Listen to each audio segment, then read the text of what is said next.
Cricket से जुड़ी तमाम खबरें, वर्ल्ड रिकॉर्ड, आईसीसी रैंकिंग और आने वाली सीरीज के शेड्यूल से बाखबर रहने के लिए सब्सक्राइब करें बी ऑफिशियल चैनल को और दबाएं बेल के बटन को ताकि आप हमारी लेटेस्ट वीडियो सबसे पहले देख सकें।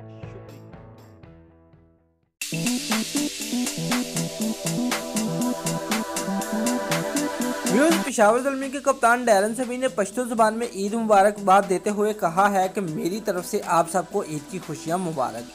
पेशावर ज़ल्मी के कप्तान डैरन समी ने सोशल मीडिया पर वीडियो पैगाम जारी किया है, जिसमें डैरन समी ने पश्तो ज़ुबान में अपने चाहने वालों को ईद की मुबारकबाद दी है। डैरन समी ने समाजी राब्तों की वेबसाइट पर पैगाम दिया है कि उम्मीद है रमज़ान का महीना अच्छा गुजरा होगा। मेरी तरफ से आप सबको ईद की खुशियां मुबारक हो। दोस्तों, अगर आपको हमारी ये वीडियो पसंद आई है तो लाइक और कमेंट लाजमी करें और हमारे चैनल को सब्सक्राइब करना मत भूलिए। शुक्रिया।